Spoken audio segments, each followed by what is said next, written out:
Hey, kia ora koutou whānau. Welcome back to another week and another episode of Big Hairy News. Hoo hoo! Hey, Chewie.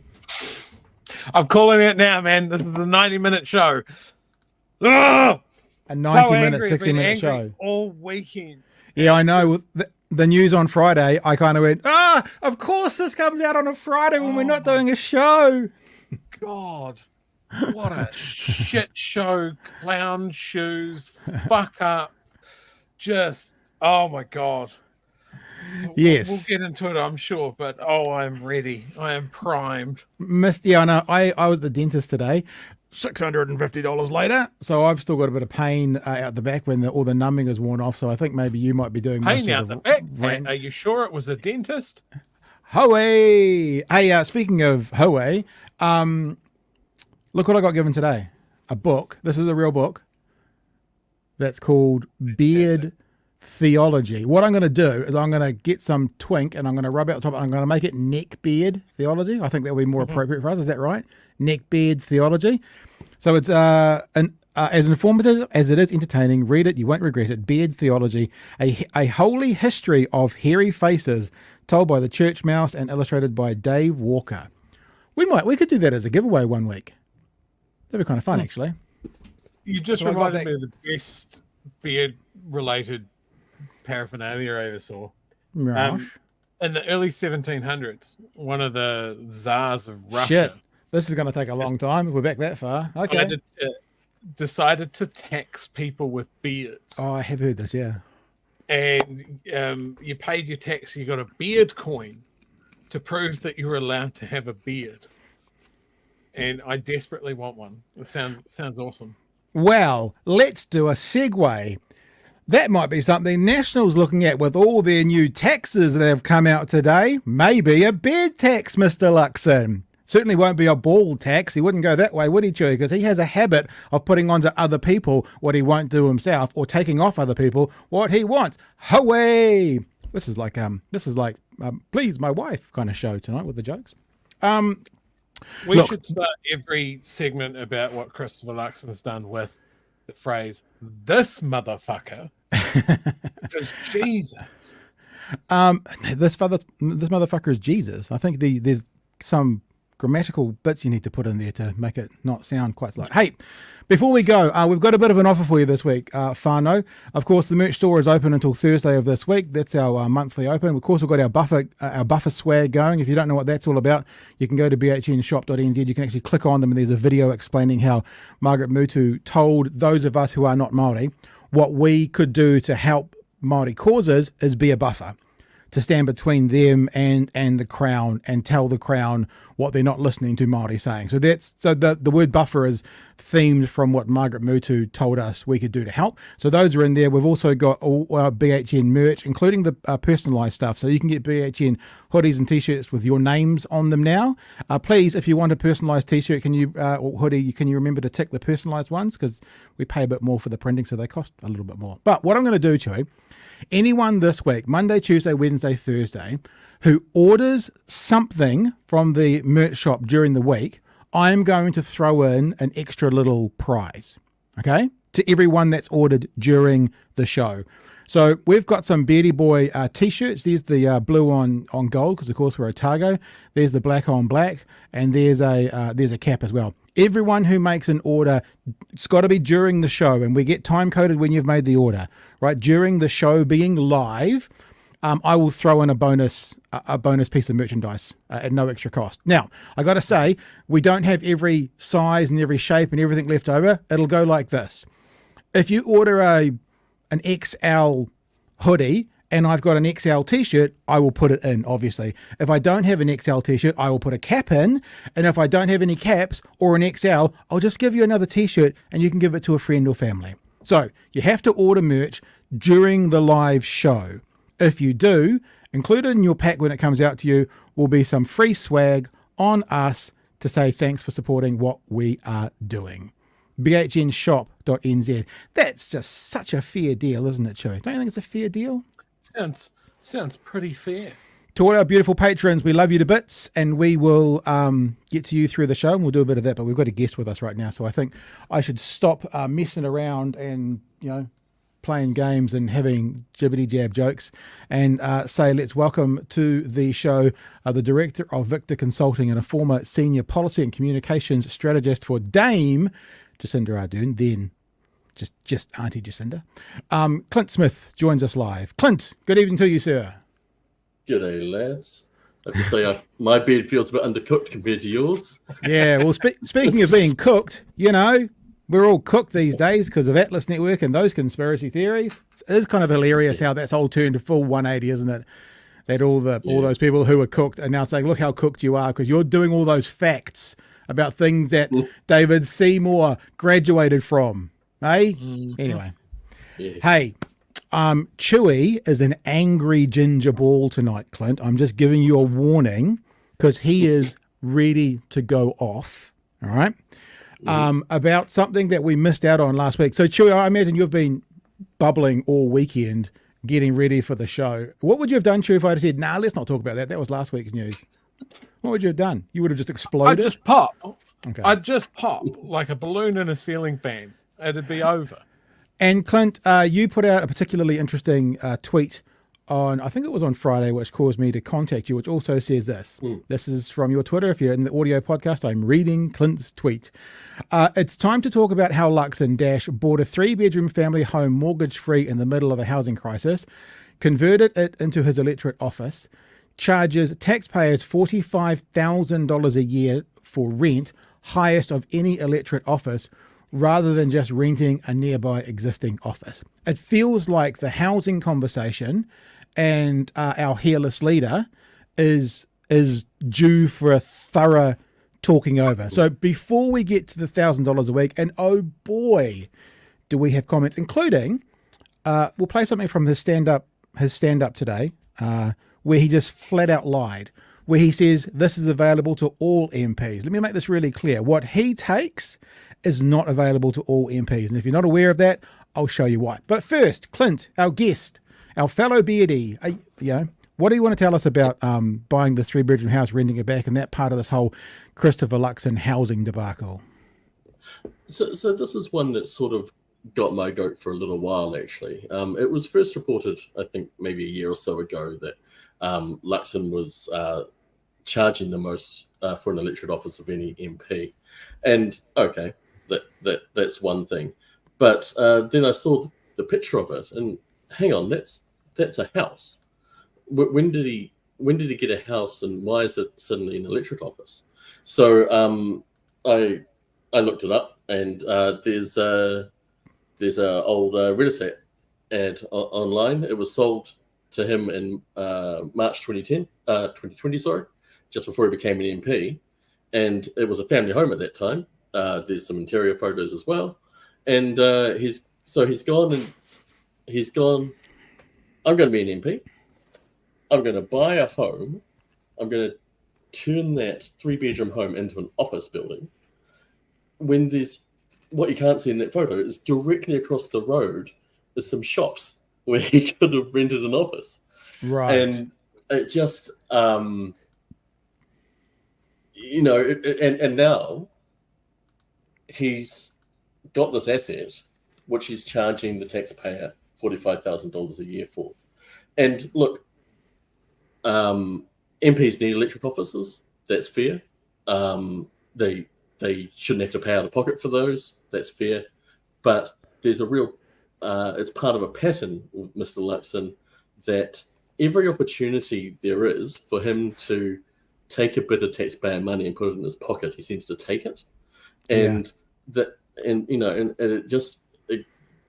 gets me the wrong way. And and I have to say that it was my most liked tweet ever. And so I think, it gets a lot of people wrongly. I'm not going to say this word correctly because I don't know how to pronounce it, but pecuniary interest. The MPs and stuff have to have a list of pecuniary interests, like money or gift or whatever they get. If they own the property and they're renting it, why isn't that a part of that? Why isn't there some sort of regulations or rules or whatever? I mean, there probably are rules. The rules are, yeah, you can do that, but why isn't there something more? When we worry so much about someone being, like an MP being flown somewhere by a company, we worry about that, right? Because there could be a conflict of interest. What about something like this? Why isn't this a conflict of interest to a government who is now making rules about landlords getting more money back when you're a landlord of at least 5 properties? I think that's a very good question. There used to be a rule, I think it's still in place, that MPs can't employ their own immediate family members as electorate staff or staff in their offices at Parliament. And that's because there's a conflict there. And I think that the same logic applies. If you're the landlord of the property that has been rented by the taxpayer for your use, that seems a bit open to manipulation. And in this case, we've seen he's made a situation where he is able to say, yeah, I've got this really expensive electorate office, which, it was a family home and I converted it to an electorate office. That's why it's so expensive. Yeah. So please give me lots of money for it. I think people would rightly say, why is that the case? Chewy? I am Explodes. furious. Yes, so someone called me Mount Vesuvius in very in good. the comments. There's a t-shirt. I think, Clint, you're exactly right. If there is money on the table, he is stuffing it in his fucking pockets. Damn the torpedoes. I don't give a shit. It's within the rules. It's mine. And we have 4 examples of this. The Tesla rebate. We spoke about that last year. He over was and over opposed and to over it. again. It was taxpayer money going to wealthy Tesla owners. He had an opportunity. He had political gold right there sitting in front of him, and he took the actual gold. He could have gone, yes, I claimed the rebate. I'm morally opposed to it. I'm taking that money and I'm donating it to rural mental health, which is understaffed by the Labour government. I'm a millionaire. I shouldn't be able to get it, that sort of thing. But he didn't. He took it, and then he's actually, it's my wife's car. Actually, it's well within the rules. This, that, and the other thing. Hang on, you've missed it. Hang on, you've missed it. It's the I'm entitled to it. We don't even leave him move away from that. I'm entitled to it. Absolutely. And with the Tesla, as me and Chewy were saying all the way through, yeah, you are actually, we're actually okay with you taking that. It's okay. What's not okay is you saying other people shouldn't be, or what's not okay is you saying we're going to change this group of people's entitlements whilst you're taking an entitlement. That's what's not okay about it. Yeah. Really good point. I'm entitled to it. It's within the rules. Then we've got this electorate office, which is a very clear rort. It's a fantastic personal decision for his portfolio. Absolutely fantastic. Makes absolutely no sense if you look at it literally any other direction. I saw your tweet and I jumped straight on Google and I was like, oh shit, yeah. Like, just take an old shop. It's an electorate office. What more do you need? You don't need a 3-bedroom house with a garage. So there's another case. Same thing. Within the rules. I'll take it. I'm not going to look at any other consideration, whether it looks good, whether it's going to damage me politically, whether it's going to show me in a poor light from a leadership point of view, or from a moral point of view. We've got the criticism of public servants getting pay or bonuses to study te reo. Yep. He's doing it. The public's paying for that for him. Now, I have, to be very clear, have no problem with the man learning te reo. It's important for a leader of this country to taking money from the public coffers to do it. We don't have a problem with that either. No, but again, not. What I have a problem with is the hypocrisy. Yeah. And when he speaks about it, he says, well, actually, no, it comes out of my discretionary fund. And I want to shake him like the baby he looks like and go, and where does that discretionary fund come from? Mhm. Taxpayer money, you idiot. And then you have this on Friday, where he is getting the public to pay for an apartment he fucking owns freehold. Yeah.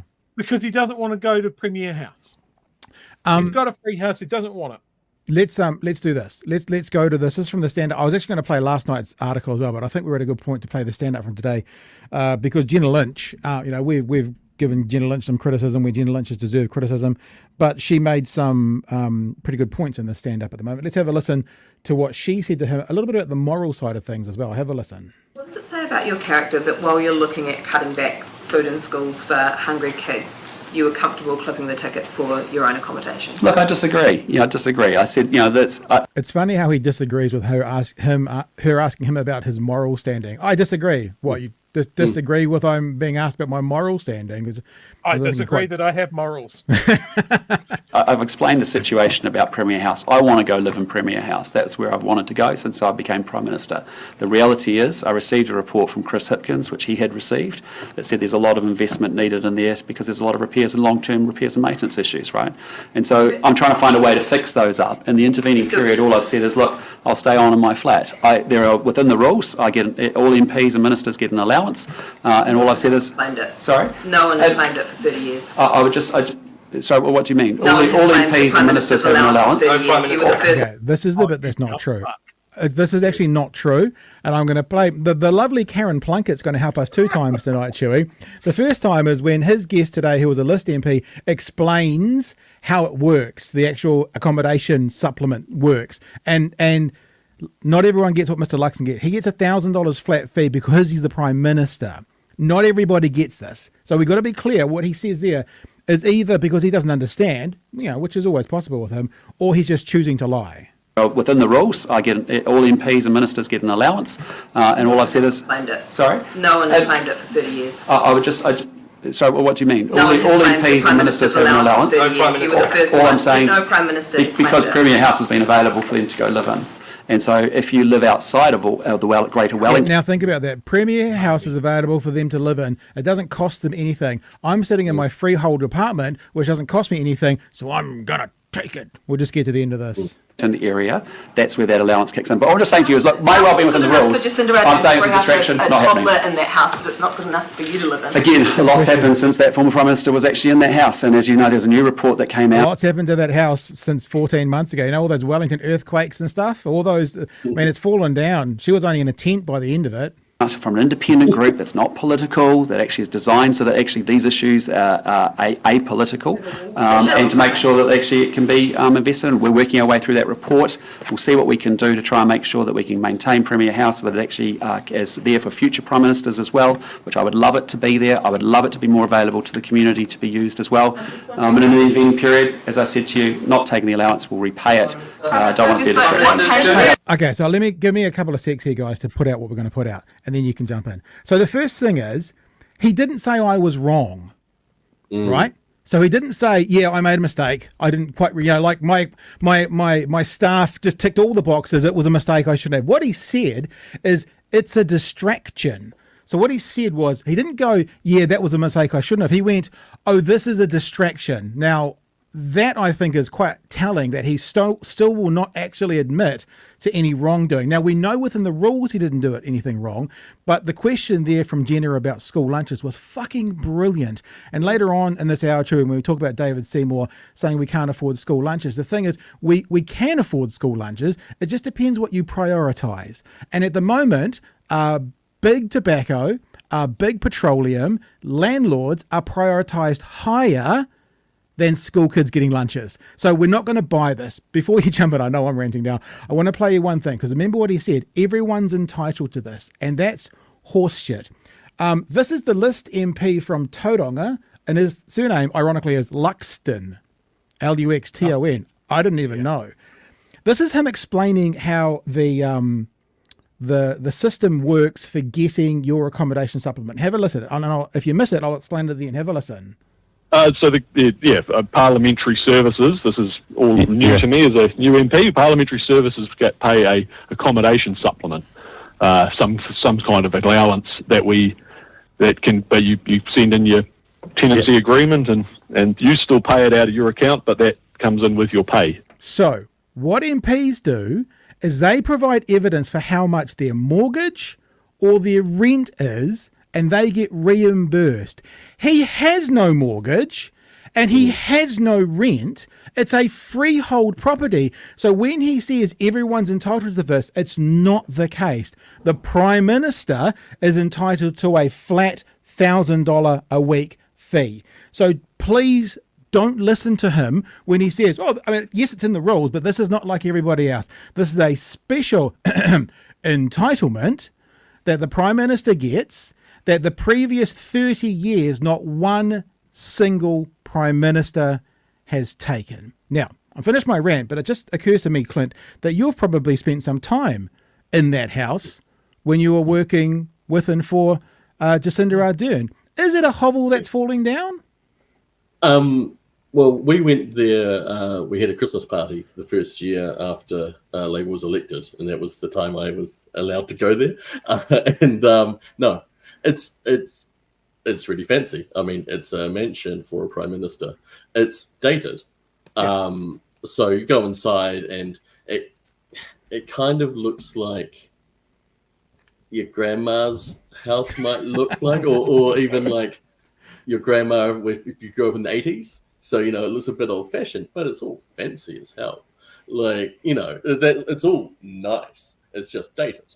So, now I've heard that upstairs in the Prime Minister's apartment, it does need some refreshing, and maybe they've knocked some walls out and stuff. You know, it was built in a different time. But you're not... Hipkins, you know, said, look, it's habitable. It's not a matter that you can't live in there. Absolutely. Just as Chewy said, you know, there's the politics of this, right? So, like, why didn't he say, I'm asking Kiwis to cut back? In fact, I'm forcing them to cut back. I'm cutting their jobs. I'm cutting their benefits. I'm cutting left, right, and centre. And say, look, it's tough times. I'm part of it too. I'm cutting back. I'm not taking this allowance that I could. Why didn't he have the sort of sense to do that? But there's what you call the front page test, right? I've sat down, you know, I've been with leaders of parties in these situations where, not obviously this situation, but things that's like, some bad news is going to come out. What do we do? How did he go?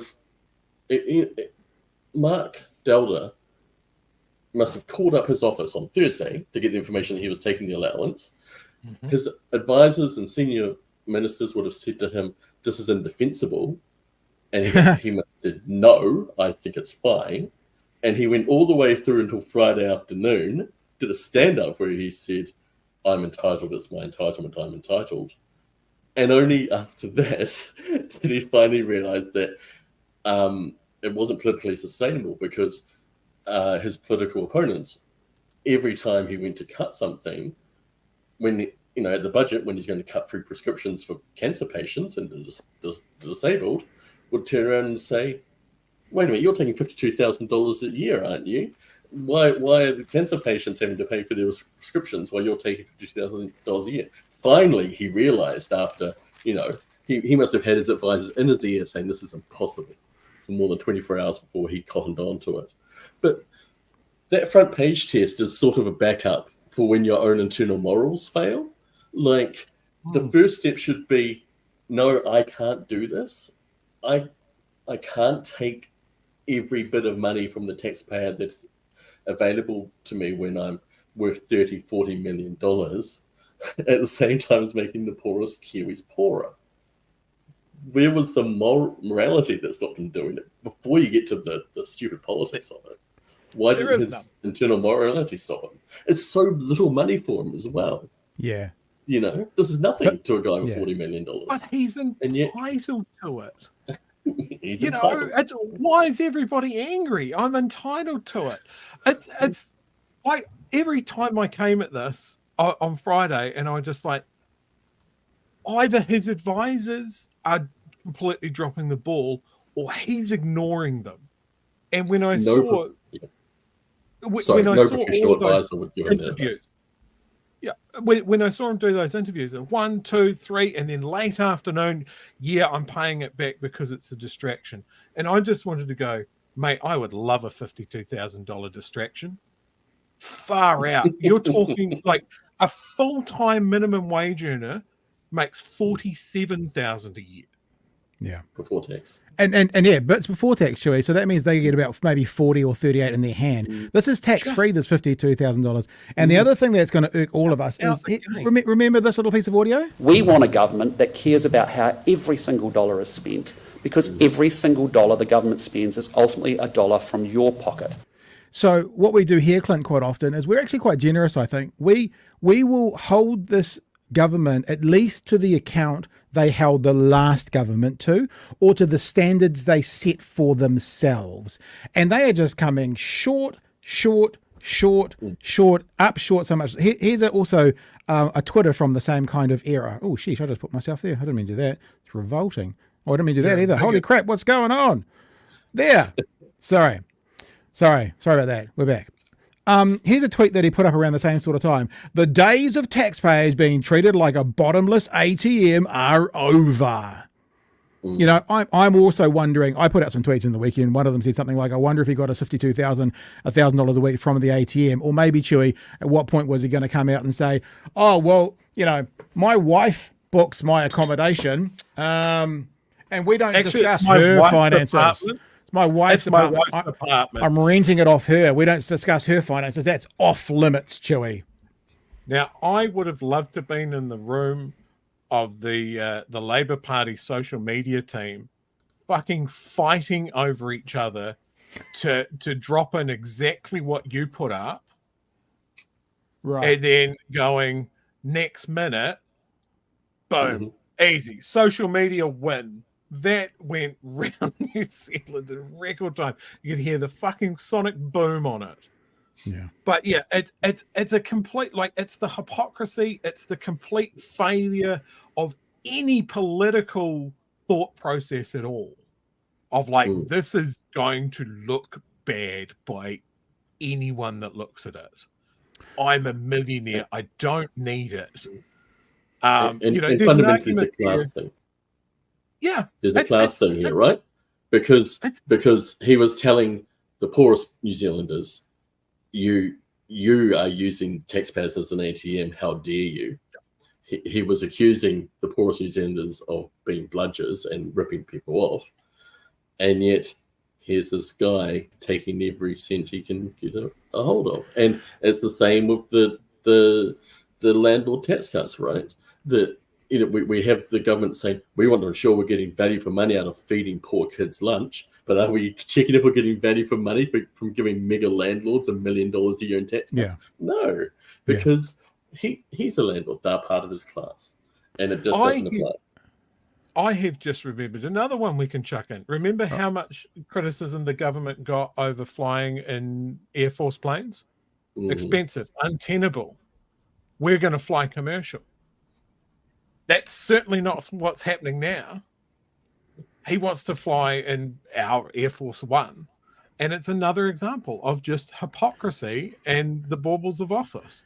It's also this idea that it's not just money. I mean, remember what they said they were going to do with they're talking constantly about Labour's, too much bureaucracy, Labour, too much bureaucracy. We're going to put a whole new layer of bureaucracy into WINS and get those young people looked after. So their bureaucracy is okay. But Labour's bureaucracy, too much bureaucracy.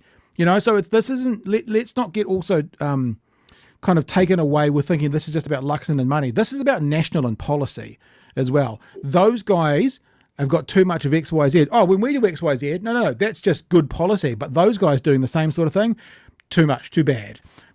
How do you handle that in the Prime Minister's office, Clint?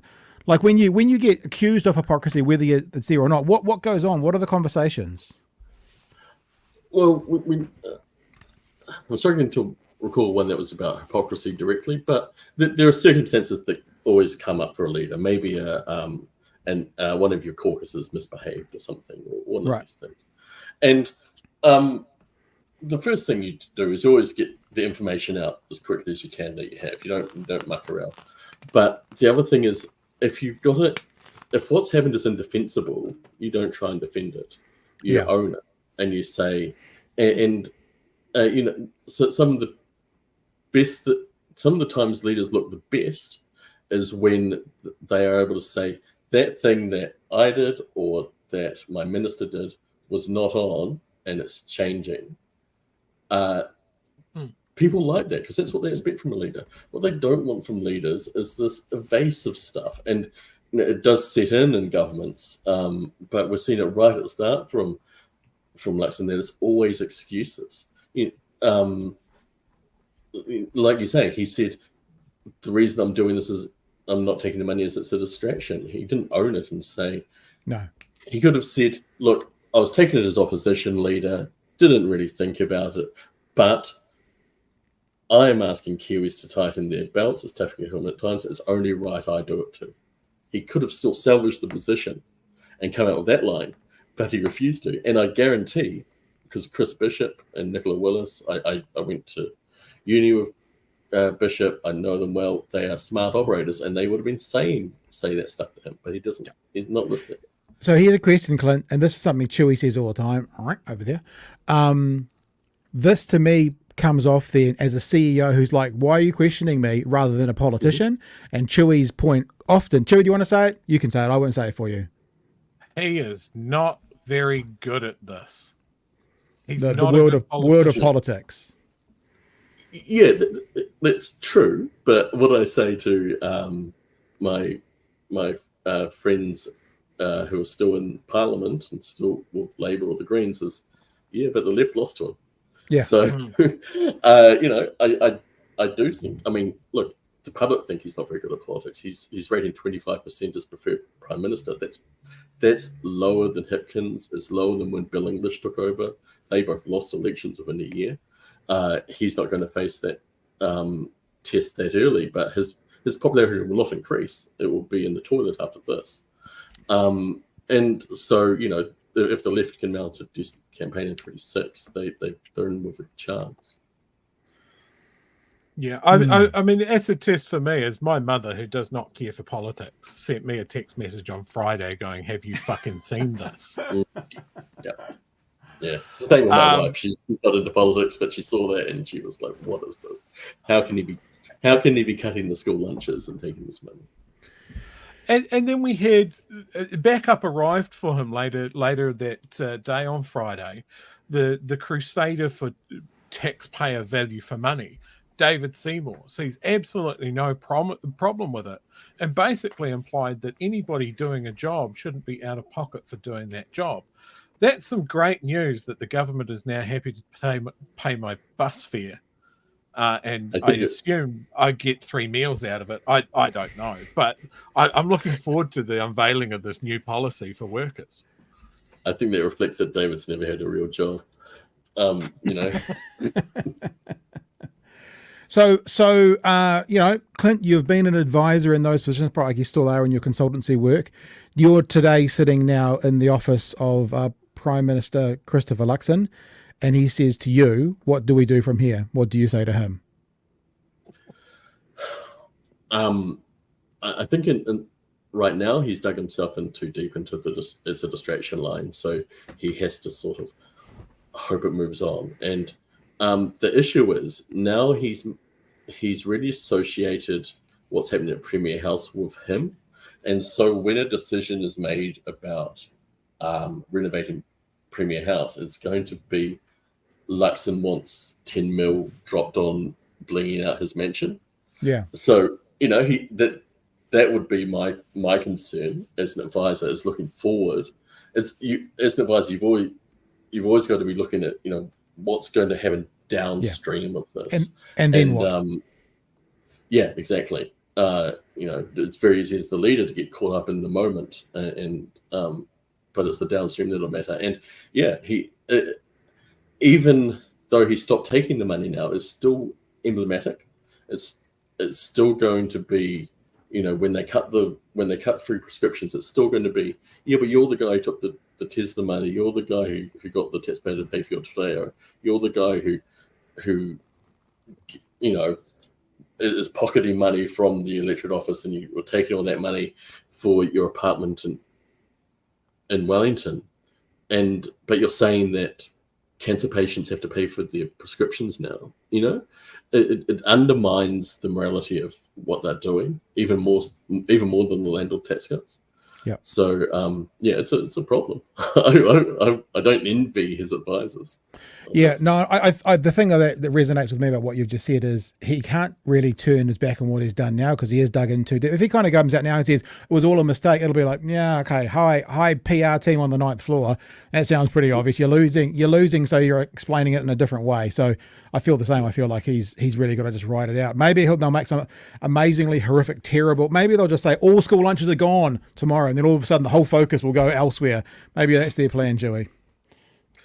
Is it unfair of me to say that? No, whatever you're going to say, it's not. Whatever you're going to say, Joey, it's not unfair. Sorry, what are you going to say? He says he wants to live in Premier House, but maybe he just has an aversion for staying in New Zealand's most fancy state house. There is, I wonder if, not about what he's done or what he's not done, but there's probably a conversation here about this sort of thing as to when you upgrade it. I know when the president of the United States moves out of the White House, they have like a week and they completely redo it to how the new president wants it. I mean, maybe the thing from here on in is, election time, you renovate, you touch up, you redress, whatever, and you've got a couple of months through that summer to get the thing tidied up. I'm not trying to give him an out saying it's not good enough, but maybe there's actually some logistical help that could come from this, so this is never a conversation again. Maybe, I don't know. Yeah, like a lot of houses, you should do some maintenance and some renovations every now and then. And maybe it hasn't been done because it was politically unpalatable, and it's just got to this absolute shit show now that they've let it go for so long. But I mean, a lot of the beneficiaries that Luxon has been bashing, saying that they're leeches and they're going to be sanctioned and they're bottom feeders and that sort of thing, some of them live on state houses that desperately need maintenance as well. Yeah. In a way, we were talking about class, but in a way, it's kind of nice that that's something that's shared between all state houses at that age. But let's not forget, that it's not as if it's falling down, Premier House. I mean, Peters was living in it from 2017 to 2020. It's it's a livable house, but if he lived in it, he wouldn't have been able to get the money. And I think that goes back to it. He's sought every way he can to maximise the amount of money he's getting off the taxpayer. That's actually a really interesting point, Clint. That's a really interesting and really subversive point if that's the way he's thought. If he's gone, I can live in my grandmother's house, sure, but if I live in this one, I get an extra 50 grand a year for ivory back scratches. That is a really pessimistic way to look at it. And if that's right, it's pretty revolting, to be honest. I think the chain of behaviour points a big fucking arrow at that, to be honest. Yeah. Like it's happened too many times for it to be a momentary lapse of judgment. It's a consistent pattern of behaviour at this point. There are a few chats there, Clint, that want to say g'day and thanks. I think I saw Spider's in there. There you go. Spider Hoof came up board with a super chat. Thanks for the $5 saying, hi, Clint. Love your work. And Peters also jumped in saying, Luxon offends New Zealanders' egalitarian sensibilities. Even John Key tried to make a show of reaching out. Luxon is just out of touch. Yeah, as soon as you say not a single prime minister in 30 years has taken this, then he's too late to do this, but you have to say it was a mistake. That's the only way around this. My staff filled out the paperwork. It was a mistake. We've stopped it, and I'm going to pay the rest back. But just like, I'm entitled. Yeah, whilst you're cancelling entitlements for other people because of austerity. So anyway, hey, Clint, it's been an absolute joy speaking to you, sir. Thank you so much for coming on and having a chat with us today. You're always welcome. We can call you a friend of the show now. You only have to come on once, and then we can claim friend of a show. He's former senior policy communications strategist for Jacinda Ardern and the director of Victor Consulting. That is Clint Smith. Clint, thanks so much for joining us. It was a blast, man. Thanks, guys. Cheers. All the best. Thanks again, Clint. Anything else in the chat you want to get to, Choose? I wanted to just say big thanks to whoever. There we go, Gareth. Mount Vesuvius. Thank you. Is that a t-shirt? I think that might have to be a t-shirt. I think that might have to be a t-shirt. That's what I'm thinking as well. Oh, yeah. And you go. Rua MD says today's presser, he still sounds fucked off. He's being asked about it. No humility at all. And he just thinks that his final statement on Friday would put a cap on this. And it's like, no, dude, you had 4 opportunities to do a better job and you didn't. There must have been people around him going, fucking just cop to it.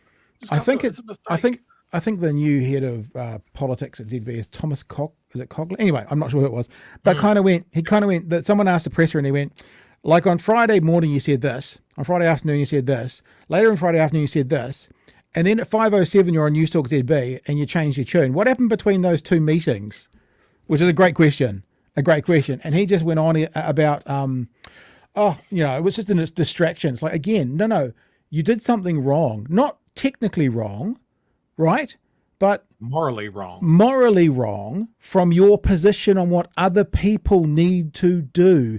I haven't queued this up because this is what we watched before. I thought I'd try and get in there to see something him about being a bit pissed off when he was talking about the group of government that does these reviews. He's like, which is not a partisan group. It's just has to see if we can find his tone. You need to do with respect. Well, I'll just say to you with respect to MP remuneration, that, as you well know, is handled by an independent remuneration authority.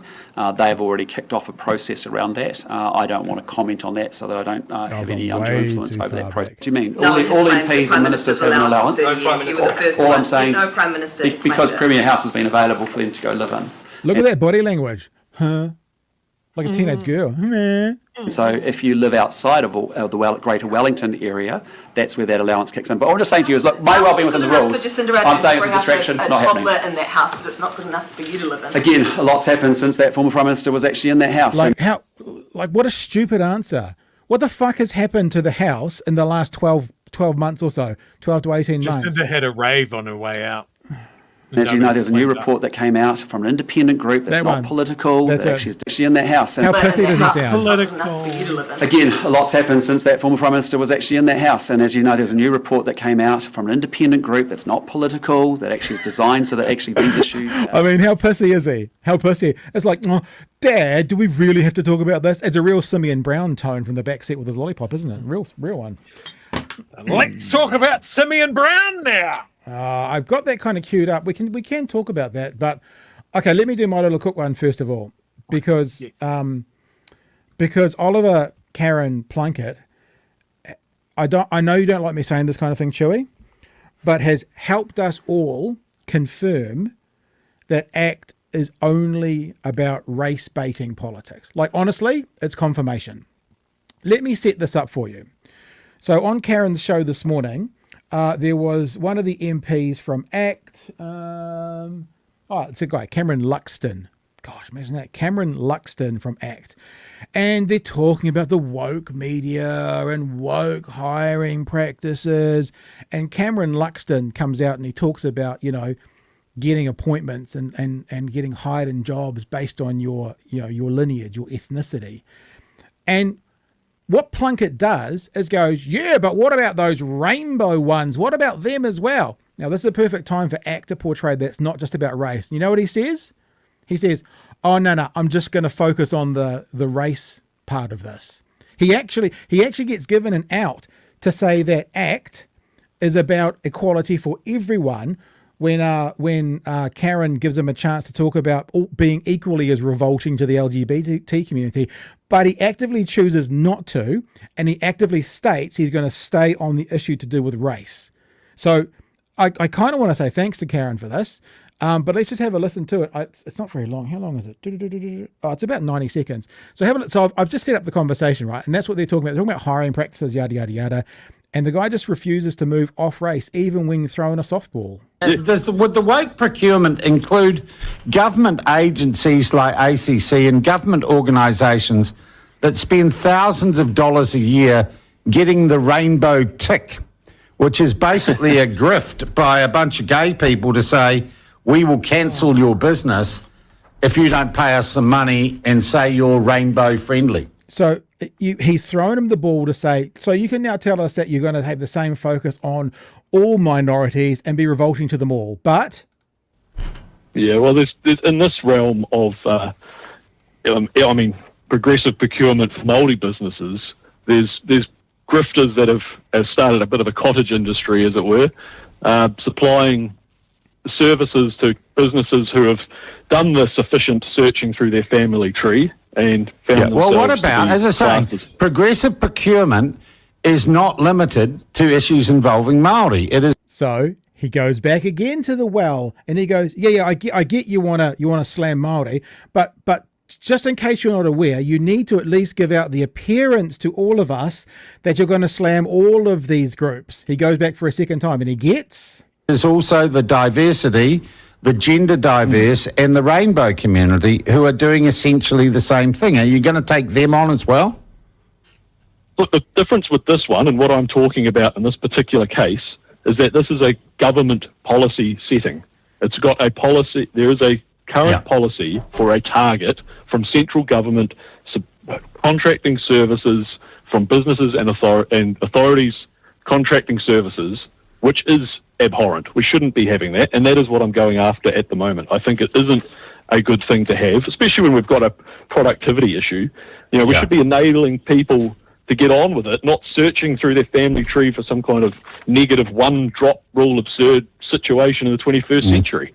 So there you go, Chewy. I'm going to say Mr. Luxon has just actually confirmed for us all, thanks to Oliver Plunket, that, because remember how important it is to use birth names. That's why Oliver has just confirmed to us what we've been saying the whole way through. ACT is not interested in equality for all. They're only interested in putting out red meat to the audience, primarily to put their knee on the neck of Māori, and that's it. He got given a softball twice. Hey, just make sure if we're going to do this game, if we're going to do this dog whistle, we got to make sure that we don't get accused of being racist. So let's say we're going to do it to the LGBT community. Nope.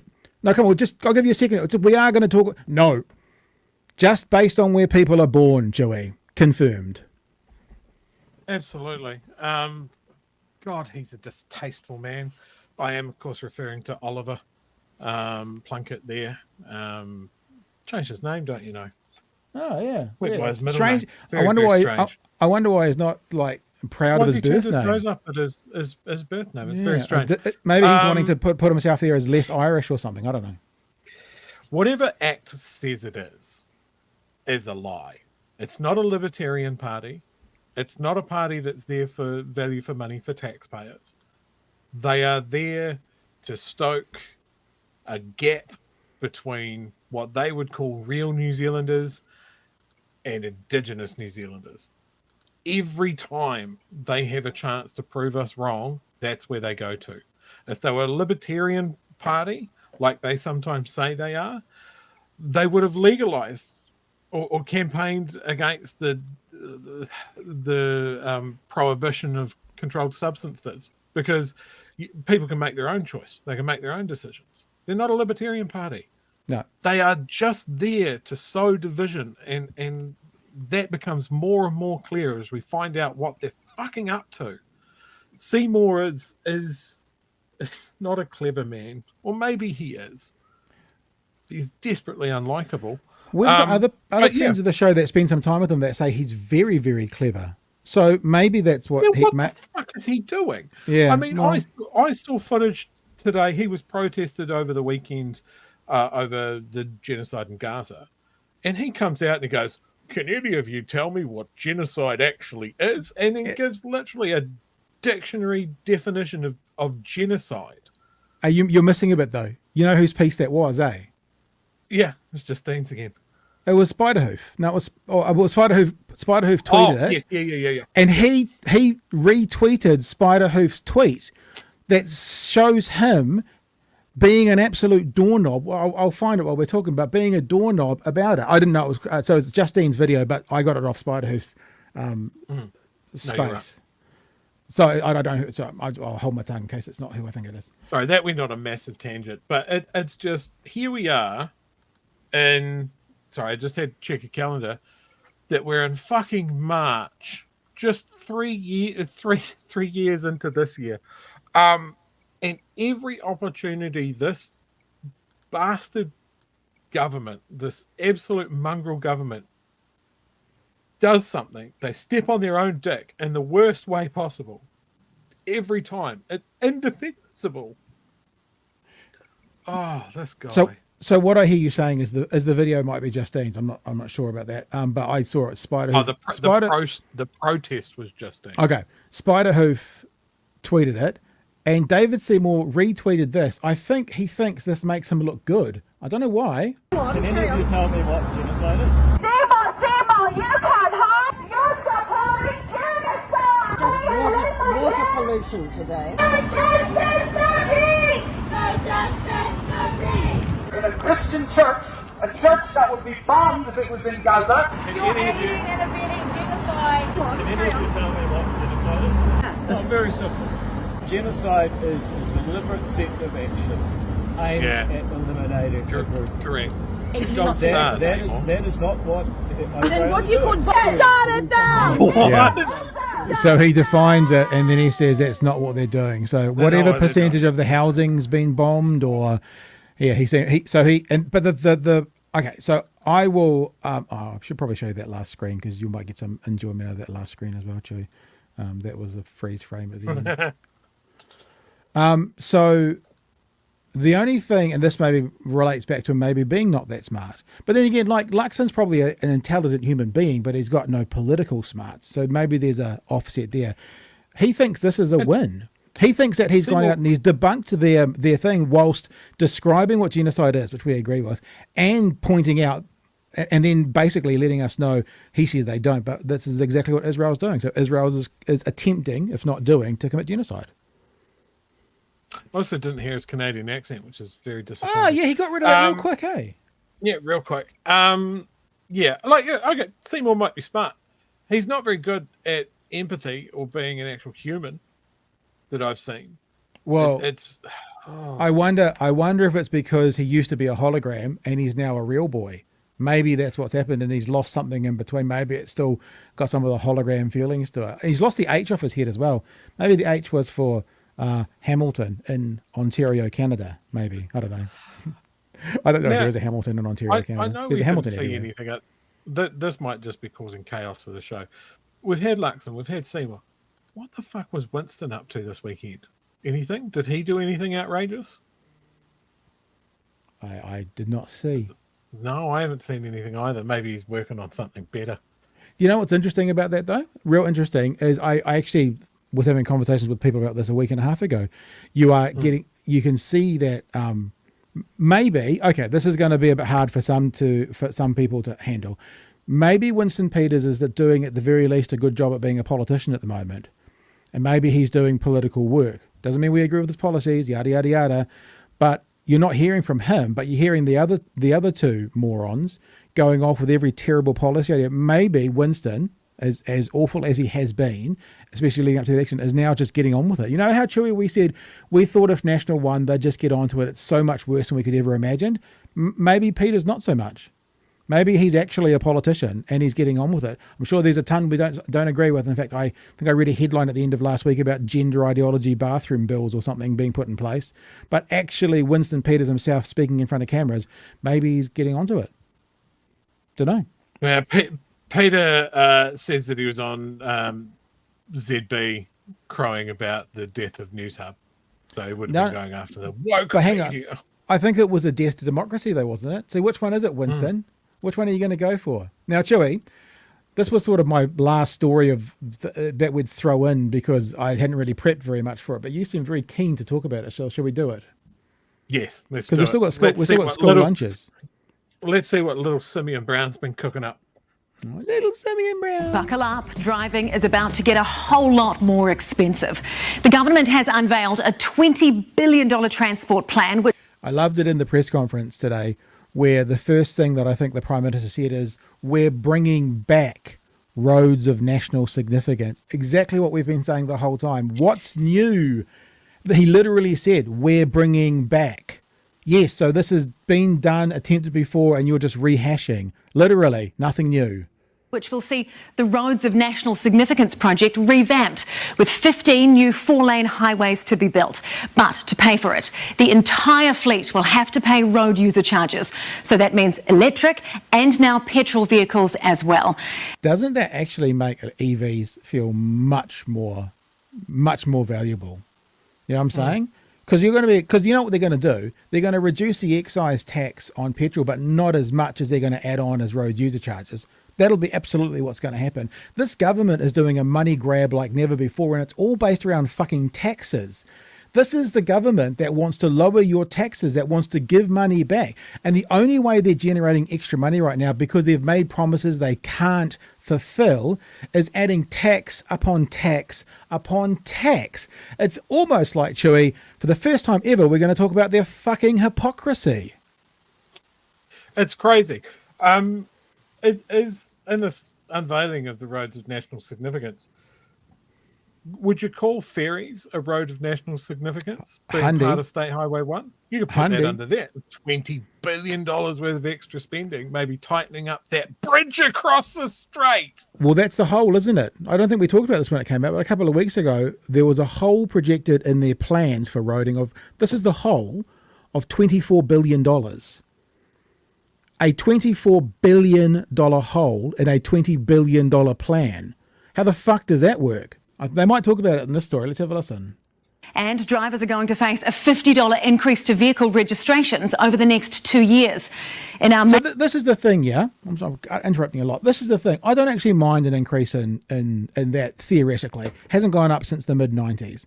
But what I care about is what this government said. Remember, we hold them accountable to how they held the last government accountable and to the standards and things they said. And there was a lot of talk about no new taxes next term. There was a lot of talk about how overtaxed the Labour government is. And all they're doing is bringing in tax after tax after tax.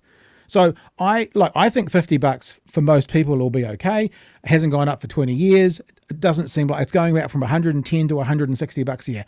It's not going to be the worst in the world for most people. I'm not playing the hardship it's going to cause a couple, you know. But the thing that's more important to me is, again, what's that word? It rhymes with rhinopocrisy.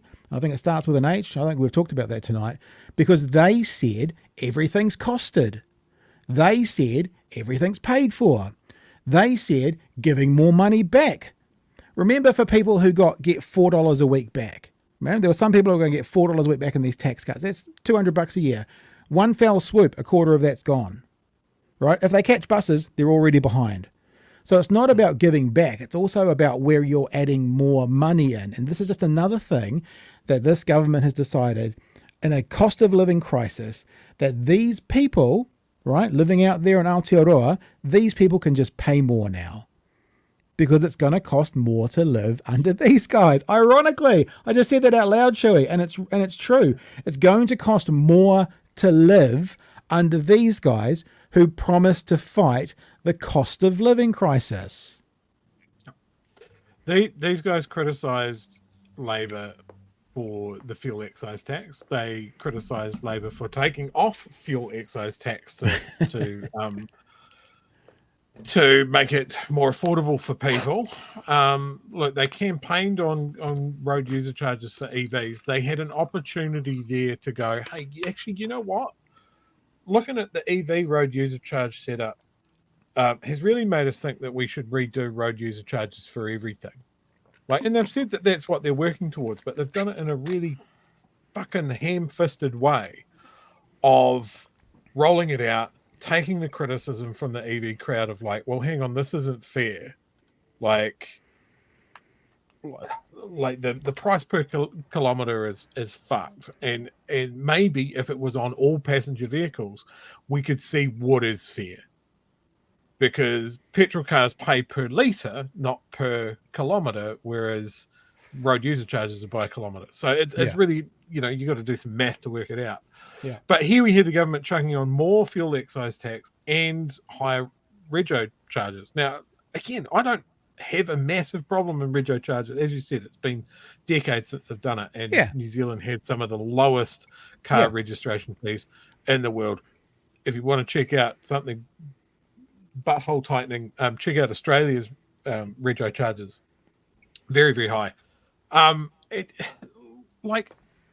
was an opportunity to redo everything, do a proper job of it, something that is going to stand the test of time.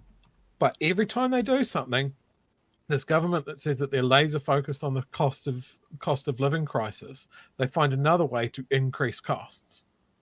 They've gone, again, another habit that they've done is gone back to the cupboard of ideas that other national governments have had, and we go, oh, we're going to do this again. We're going to do 4 lanes fucking everywhere, despite expert evidence that shows adding more lanes does not solve congestion. It just moves congestion. Sorry for my face. I just looked at Australia. Victoria, 876.90 in the high-risk Melbourne metro area, 827.54. In Queensland, if you drive a V8, $1,200 registration a year. Holy shit. Yeah. And, I've had someone call me being biased for being an EV owner. Look, my wife owns a petrol vehicle. I thought you were going to say it's not my car, it's my wife's EV. It's my wife's EV.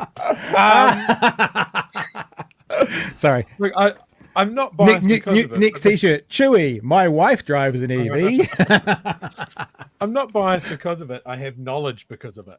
I've seen the discussions that are happening in various EV groups, and there's a very small amount of EV owners that are going, we shouldn't pay road user charges. Most EV owners that I've seen are like, well, this was always going to happen. All we want is fairness, which is what Simeon Brown is saying, is that we want a fair system. EV owners have had it too good for too long. But again, they don't look at the fringe benefits. For all 18 months, EVs have basically been available. Yeah, absolutely. And passenger vehicles do minimal damage to the roads. There's a whole mathematical law about how much damage gets done to roads depending on how heavy the car is. Trucks do the majority of damage. So why aren't we looking at coastal shipping? Why aren't we looking at railways?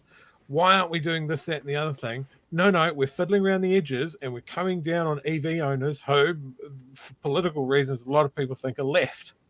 It's not necessarily the case. I see a lot of EV owners that are on the right that just are going, yeah, it doesn't make sense. Why is now the most effective vehicle out there, if you want to lessen your costs, a hybrid? It makes no sense. Yeah. All right. We better get to the story. It should start at some stage and we'll stop talking. Yeah. Major cities, congestion charges could also be on the way. So people would have to pay to drive when it is busy on the roads. I hope if they do that, right, that like in London, if you've got an EV, there's no congestion charges, because it's not. It's also about the CO2. But this government will probably charge everyone going into the areas no matter what. And fines for not wearing a seatbelt could triple from $150 to... You know the press conference is going off the rails when you have to preempt the questions by saying, this is not a revenue gathering experience or experiment. He literally said that at the start of the press conference. He had to say, it's like Maya Angelou, when people tell you who they are, believe them the first time. It's like when people say it, you believe them. It's like, this is not about that, which means for a politician, this is about that. Because if you just look at that, if it's not about a revenue gathering experience, then where does that $300 extra go? Are you going to give it to charity? Or are you going to put it into things you need to pay for? Oh, it's going to garner you some revenue. No. To $450. Here's political reporter Amelia Wade. Hi, Amelia. New roads were a driving force behind National's election campaign. They made it into government, so today behind the podium, and building 15 new roads of national significance across New Zealand. The coalition confirmed the government will get cracking on those roads of national significance. They're mostly spread around the upper North Island, like the alternative to the Brynderwyns, and Aotearoa's most expensive roading project, Mill Road. There's also the second Mount Vic tunnel in Wellington. But it was revealed by the Herald last month, transport officials had advised National it had undercooked its campaign costings by half, leaving a $24 billion hole. You undercooked your campaign costings by $24 billion. So the response to this is, my official report was undercooked. And do you think he's going to take some kind of responsibility and go, we'll find that out? Or do you think he's going to farm it off? Let's see. I reckon underneath the podium, he's got his lollipop. I think that where it lives for when times get tough. I wasn't going to bring this up, but you've brought up underneath his podium is a milk crate that he's standing on. But look at that wee lad's face. Look at how hurt he is by this question. Who do I report for bullying? You and me. Who is this reporter that's bullying him? We're reporting to us. Give us a call, Simeon. $1 billion. No, there's a range of estimates in terms of what the costings will be. National in opposition was really irresponsible and a bit reckless. They made these announcements and it's just not deliverable to both spend more money on infrastructure and reduce taxes. National has now worked out it needs more money for roads. I can confirm that we will not be increasing Fed or RUC in this term. It's delaying the pain at the pump. So they're not going to increase those, but they're going to add on road user charges or higher. You know, it's like, and look, you know how we've been saying to you, and we've done clips on this that are basically look out for the infrastructure privatisation that's coming. This press conference, in fact, I had some queued up. We probably won't get to it. They literally say we'll be seeking money from third parties. Like, it's not even that they're saying it. They mention PPPs and road tolls. That, like, we've been saying this to you guys for a month, and now they got to that point of hint, hint, hint, hint, hint. They're overtly saying PPPs. They use that from the podium today. They did say third-party financing. They did say tolls. I don't have a huge problem with tolls because if they're owned by us, like my thing's always been, I used to go to Northland quite a lot, and there was a road that went above Orewa that is tolled to go over. The thing is, you can go the other way. My philosophy's always been, if you can still get from A to B and someone just chooses, or a government chooses to pay for a faster route, toll that till it's paid for and then take the toll out. Fine, as long as I can still get from A to B without having to use that toll. If I have to use it, then you can't toll it. That's not appropriate. So, you know, but what I'm saying is they're now not skirting around the edges. They're now overtly saying PPP. They're now overtly saying third-party finance. They are now overtly saying tolling. So it's exactly what we've been talking about for a month, Chewy. More privatization. Yeah. We can't do anything ourselves. We've got to get, like, was transmission gully not a big enough lesson? Yeah. Like, that came in twice as expensive as it was supposed to be, and it required so many repairs, and basically the government having to go to court to force this company to do a decent job, and now they've quit the country. Like, if that's not just an education of this is a fucking dumb idea, then I don't know what is. All right, like, we'll if keep we going. if we can't do it, then don't do it. It up a massive 12 cents a litre at the start of 2027, then another 10 cents by 2029. But make no mistake, drivers will be paying more in the very near future too, because, surprise, rego fees are going up by a whopping $50 over 2 years. That'll rake in an extra $660 million for the government. Really? Shit. Ridiculous, really. No, for me, it's just a money-making scheme. Putting other costs on drivers. It's all coming out in the wash. Now, the reality is we committed to not increasing Fed and RUC. We're not doing that. But the reality is we are raising some revenue through the motor vehicle registration fee. The government also wants 50,000 roadside drug tests a year and to increase how much people pay in fines. That's just a money-making scheme. Yeah, that's all that is. I think it's out the gate, if I'm being honest. These measures are not about revenue gathering. This is about sending a clear message to drivers that reckless behaviour and attitudes on our roads will not be tolerated. It's also looking at congestion charging, so drivers pay a premium to drive during rush hour. I've made my expectations clear that the New Zealand Transport Agency must consider different ways of funding and financing major transport investments, ensuring they make efficient use of every dollar spent. The government is also shifting the focus of the Land Transport Fund. It will no longer pay for walking and cycling projects. In fact, those projects are facing a funding slash and freeze. There has been an explicit directive given to the fund not to pay for traffic calming measures. That's things like bus stops and driving lanes and speed bumps. But it will be able to pay to remove speed bumps. The Transport Minister has also signalled today that public transport fares could be about to increase. It's going to be a massive blow to low-income households. Simeon Brown's also keeping his promise to pave over the potholes with a $500 million fund. We have chosen to prioritise new roading infrastructure, maintaining services and targeted investment in public transport, while also ensuring our roading network is maintained to a high and safe standard. Though it'll soon just cost drivers a lot more to drive over those fixed up roads. There you go, Chewy.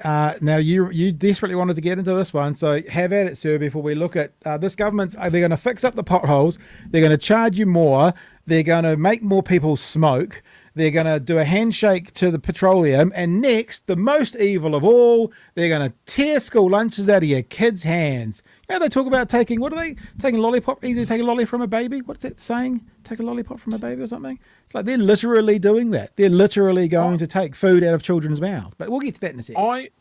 I love the combination of, we're going to bring in congestion charges for rush hour. At the same time, they're going to increase public transport fares and decrease funding for alternative modes of transport like cycle lanes. So they're going to force more people into cars and do congestion charges. Like, fuck's sake, man. Like, what is going on? These guys are mental. Like, the land transport fund can't be used for cycling and walking, which is land transport. It's getting more cars off the road. Then there's less congestion. Then there's less that we need to fix on the roads. Like, they seem to have one coherent thought and then just don't consider anything else. And like, if we're talking about school lunches, what a perfect thing. Look at the money and then don't look at anything else. Don't look at the fact that kids that go hungry are 4 times worse in their results than kids that don't. So there we go. We'll just target this generation, so we'll get poorer results, poorer outcomes, and it'll be because they're poor. And that's their own fault, their parents' fault, because we've sanctioned the arse out of them so they can't... Oh, for fuck's sake, who did that? Oh, well done. A Simeon Brown for every pothole. Okay, talking about Simeon Brown and potholes, right? He saw that this was a thing that he could really campaign on. And do you remember? I think we talked about it briefly. Simeon Brown's pothole of the week. Yes. He ran it for about maybe not even 4 weeks, because every pothole that he posted wasn't on a state road. It was on a city road that was the responsibility of some fucking council. Like, I know for a fact that there's a lot of problems with the roads up north. The weather is wetter. There's more trucks on the road, with trucks that have been made heavier last time National were in. There's more wear and tear on the roads. Yes, they should do something about it. Again, you can justify this, but you can't sit there and go, we need to do more revenue gathering, but we're absolutely not looking at this other thing that we put on the table, which was fucking tax cuts for landlords. We just keep coming back to it. They could have funded all of this if they adopted the Greens. We're going to tax the ultra wealthy. We're going to have a word to our mates because the country is in a state. And when we talk about just missing those opportunities for leadership, this is what they're doing. They're sticking to ideological rather than what is good for the country.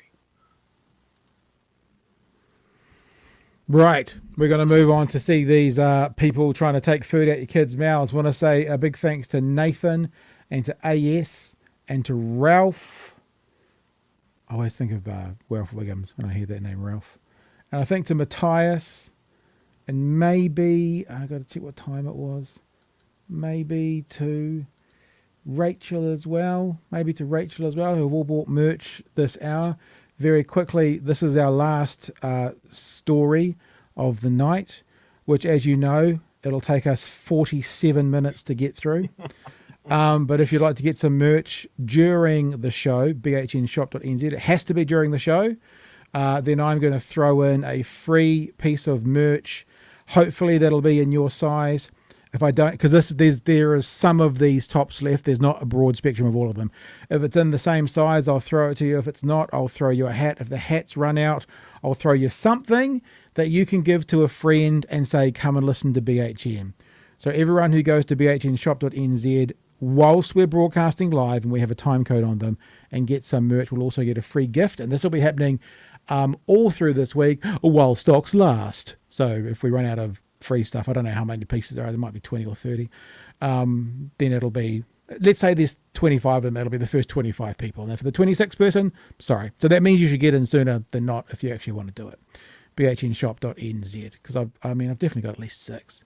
I'll just say that I've got 60-ish, and then I'll come back on Thursday. Oh, I only had 4. Sorry. No, there's probably 30, probably 30. Right, let's get to this last story of the day. Let's actually just start by looking at a news article from the NZ Herald that says this. Representatives of the Health Coalition Aotearoa wrote to Seymour, an Associate Education Minister, on Monday requesting an urgent meeting so they can plead the case for keeping the scheme, which provides free lunches to about 220,000 students across the country. Free lunches to 220,000 children across the country are under threat because of this government that likes. This is exactly the example. Luxon says, I'm entitled to it. At the moment, these kids are fucking entitled to these lunches. What you're doing is you're going to change the entitlement of these kids and take away their lunches while you continue to take your entitlement. Yeah, I know you're paying back the $52,000 that you took or whatever it was, but there's your entitlement, your attitude of I'm entitled to this. Well, these kids are entitled to this. The other thing is, this is not an issue, right? This is not an issue of can we afford it. This is an issue on how do we prioritize this, right? At the moment, money back to landlords, money back to wealthy people and tax cuts, money going to the tobacco industry because we're cancelling 2025. All these things are prioritized higher than money in your kids, your grandkids, your nieces and nephews' mouths at school. So don't buy the bullshit about we can't afford this. The truth is, it depends where they prioritise this. I'm going to be silly now and say, if this was the number one priority in New Zealand, which it's not, but if it was, they would easily afford it. Because if it was at the top of the list, there'd be plenty of money under it. What they're going to do is they're going to find out where that list finishes of what they can afford, and then they'll decide whether lunches are below it or above it. It will be a choice. It will not be a conversation on can we or can't we afford it. Support the free school lunch scheme, ka ora ka ako. It said the program didn't represent good value for money because about 10,000 lunches are wasted every day. And some... Let's just think about that. The story we just read on the New Zealand Herald said 220,000 people get fed. And they're worried about 10,000 school lunches. Now, 10,000 out of 200,000 would be about 5%. So it's going to be about 4%.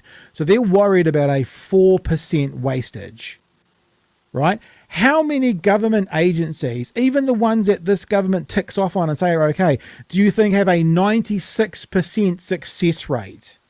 Because that's what they are admitting this has got. And they're saying, oh, we better rework these numbers, Chewy. Wastage. Somehow that's descended into a scrap over pigs. Political reporter Amelia Wade has the details. For 1 in 5 Kiwi kids, there is such a thing as a free lunch. It would be madness to take them away. That is the single biggest, most positive change I have seen in an entire career in teaching. The ka ora ka ako healthy lunch. But Chewy, what the fuck does she know? I mean, she just works with these kids every day and she sees how they operate in the classroom. I mean, would you say in the front 4%, line, not the back 4%, office? yeah, 4% waste, and we need money elsewhere. So what does she know? Lunches in Schools program was continued in the budget, but the government's bean counters Treasury advised against it and said while there are lunches aplenty, there's no evidence it had an impact on school attendance. I know wholeheartedly that this program makes a huge difference for our young people. So I support this program 100%. So it's changing school attendance. They want to be there because they're getting a good meal. And we're talking about students who might not have a properly cooked meal every day. Treasury also uncovered that about 10,000 lunches costing about $25 million are left over every single day. But that doesn't mean they're wasted. A Ministry of Education survey found 61% of leftovers are given to students to take home and 21% are given to the community. But the ACT Party has an issue with the rest. In fact, they're almost literally feeding taxpayers' hard-earned money to pigs. think that's a little bit insulting to be saying that wastage is going through to pigs. We got to the swine swipe because... What's the name of the pub on grounds that all the MPs work in? Eat in? Are they eat for free? Bellamy's. Bellamy's. I think I'll put a call into Bellamy's tomorrow and ask what they do with their waste. Because they'll have waste, and I wonder what they do with it. Could it end up going to pigs? Well, maybe we'll have to find that out, because if that's the case, we'll better get rid of MPs' lunches. 100%. Think about that, actually. Think about that. MPs on $200,000, $400,000, they get free lunches in Bellamy's, is my understanding. Am I correct on that, Chewy? They don't pay for lunches? Yeah. Yep. They get a meal allowance. So it's good enough. And none of those fucking MPs better leave 4% of the food on their plate.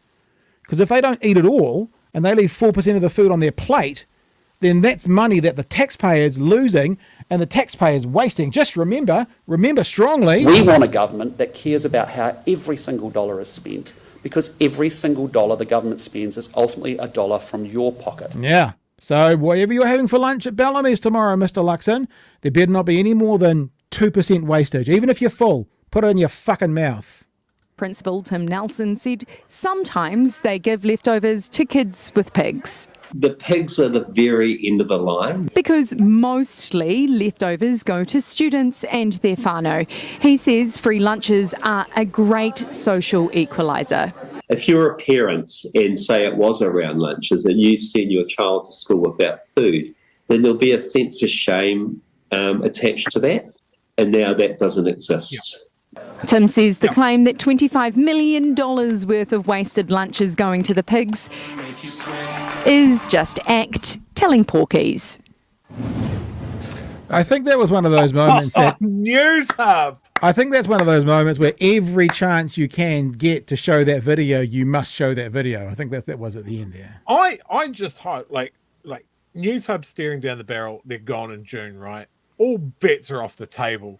Right, put that in every footage. Every story about Seymour has to end with him twerking and talking about value for money. Look, here's the thing.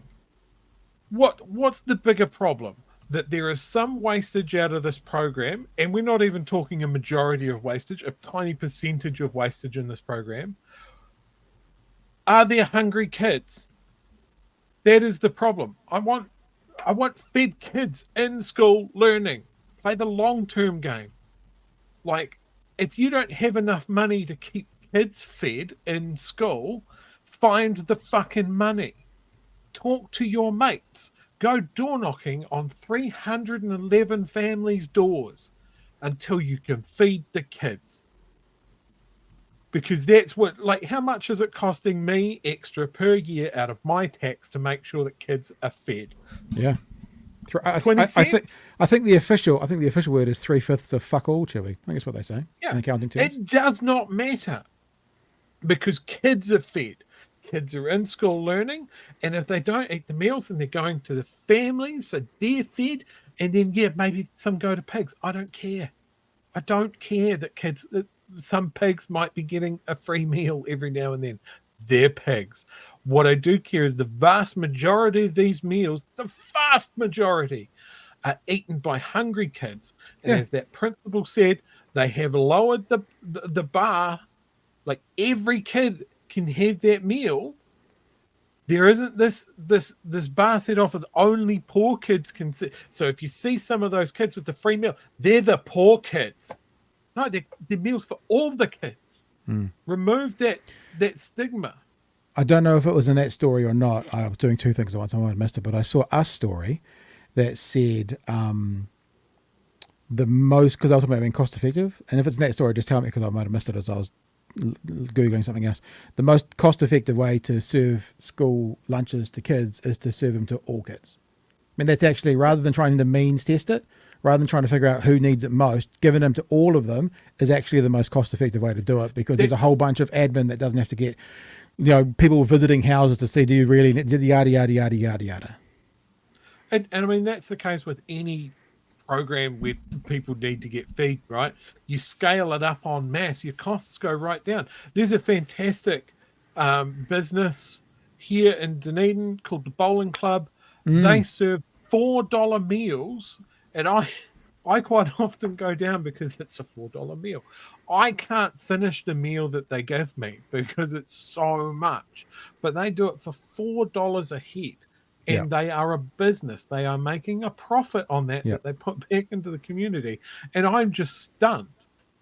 So if they're able to scale a program to feed hungry kids in schools, anybody that is wanting to cut that program needs to have a fucking look at themselves, because there are other things that can be cut, such as your MP's Bellamy allowance, your accommodation supplement. But I'm entitled. Supplement. Yeah, but Chewy, I'm entitled to my Bellamy's allowance. I'm entitled to it. What are you talking about? But maybe it can be trimmed. How much can be saved if you're but only allowed I'm 2 Bellamy's meals? But I'm entitled to it now. What are you talking about? I'm entitled to it now. By the way, I've already written to Bellamy's asking what they do with their waste. That's what I was doing when I was looking away the other way. Here's the bowling club. We should give them a free plug because they're fabulous people. We actually met up there on Christmas morning, didn't we, Chewy? They opened up on Christmas morning for the community. And you know how much they charge? If we went in a bit of a delay, I'd get you to guess in the chat how much they charge for their Christmas. You know, basically eat as much as you want breakfast. We'll just tell you. Chewy, do you want to tell them? How much do they charge us on Christmas morning? Eat as much as you want, including, if you wanted to, taking a whole pavlova home with you. What do they charge us? Not a damn thing. Zero. And it was jam-packed with people coming together, communities coming together on Christmas morning. So people should definitely check it out. The Bowling Club in Dunedin. There you go. Hashtag not an ad. I think that's what you say, isn't it? Something like that. I know they could keep us on $4 meals probably for eternity. Yeah, like I just don't. Well, I do understand the priorities of this government. The priorities of this government is more for me and less for thee. Mm-hmm. You know, we're going to take away from the less fortunate in society because they are moochers and scum and lazy and fat and dirty and dumb. And they don't deserve anything. And the people that have stacks of hoarded gold, they need more because they're the producers. They're the guys that have had the liquid capital to swoop on houses, to swoop on state-owned enterprises when we had to sell them off. That they're making something and they need more. And I think for those people, you know, they need to look at themselves as well and say, well, look at what this country has given me. Look at what this country has enabled me to do. Through my education, through my upbringing, through the fact that I swooped on public assets that were made private and I could buy them. Aren't I lucky? Maybe I should share some of my good fortune to those that aren't. And that, I think, has been lost. It's and the if opposite. They won't do it by choice, then it needs to be legislated. And that is what taxes are for. Yep, and it's the opposite of that concept of a rising tide lifts all boats. They want to have their own boat and their own tide, and everyone else can stay below them, and we'll just increase our position in society, and you guys can all fuck off. Listen, we're going to wrap it up there. A thanks to Peter for his little super chat there, $2 super chat. In shitifying schools to bring in charter schools. I also think, because we know Nicole, we see her in the chat, so she's taking the piss, but when their principal was on talking, this is what Nicole said. Woke teacher. Eco Kiwi magazine, Porniki. Porniki, yeah, that's right. Tax the filthy rich more. Is this a magazine? We should investigate, you guys, and you should come and do some work with us. Peter says a Fijoa republic. Is that like next step up from a banana republic? Like it's our version of a banana republic, if I'm understanding that correctly. I just quite liked it. All right, but yeah, I think. Oh, sorry. Go ahead. I was just going to say you got Mount Vesuvius. You've also got Machu Picchu as well. I also like that a lot. Thank you very much. All right, you can wrap now, sir, because I'm done. I just following on from what I just said. If you let the rich keep doing what they're doing, if you look historically, the outcome is not good for the rich eventually. Let them eat There's cake. more of us than there are of them. I tell you what, if it is let them eat cake, go to the bowling green. Get bloody good cake there too. And it's very easy these days to download the plans and have a nice holiday weekend project of building your own gear team. Oh, yes. We're not yes joke. Hashtag just kidding. No, for research purposes, of course. Yeah. It looks like Craig just got in time for the free merch. There's a couple on there, and Daryl was in there as well. So a couple more merch. I'll do this every night this week, team, but it's only going to be while we're live. So I'm sorry to people who listen to us on the audio podcast. You can go to bhnshop.nz and get your stuff. So, hey, listen, we haven't actually talked about, this is bad of me. I apologize. I'll do this again tomorrow because I do want to say thanks to our lovely patrons, because we've had a few people join on. So thanks, because these guys keep us in brand new Teslas and that, don't they? These are the ones that do that. So thanks to our patrons. Love you guys to bits. If you want to be a patron, and there's been actually someone joining up tonight. Who's joined up tonight, Joey? Sean joined up tonight as a patron. We appreciate you. We love you to bits. Oh, Sean. All our producers and senior producers there, and super patrons and coffee runners. And also, I'll show you, we've had some new ones. We've had Andy Kindly Sides, I think go from that one back there. He moved himself up from Coffee Runner, which I think is $5 a month, to Fuel, which is $8 a month. We've also had Tara Hohaya, Erica Ehrlich, I believe. And I'll just say Michael Hancock. I think we've already given you a shot at Michael, but there's one also sign up in the last few days as well. So if you, I think, you know what? Tonight was a really good show, team. All of you guys in the chat as well. It was a really good show. I like these kinds of shows that have the information, but also a lot of laughing and a good time as well. If you like what we're doing, if you enjoy this kind of content, if you're into this kind of news information, then consider becoming a patron. You know, the patrons, even though we sell our merch and that's all great fun, and, you know, we're getting some advertisers coming on board, the people who, you know, help us pay the power bills and that kind of stuff are our patrons. Like they're our foundation. And when people say to us online, oh yeah, so who's funding you? Eh? Government money? It's beautiful. It's really nice to say we are listener and viewer funded, because that's it at the moment. We're listener and viewer funded. If you want to be a part of it, if you've been a lurker for a while and you've been thinking about it, I would absolutely encourage you to think about Big Hairy News on patreon.com. If you're supporting us somewhere in there, if you're a patron or a fuel, think about jumping up a level. Every little bit helps, and every little bit from you guys makes it easier for us to do what we're doing. So we do appreciate it heaps. That's us for now. We will catch you tomorrow night from 9 p.m. for another edition of Big Hairy News. Thank you for being with us. And thank you to Clint for joining us today. That was a lovely chat as well with Clint. And we'll catch you all again from 9 p.m. tomorrow night here on Big Hairy News. Hooroo. Cheers.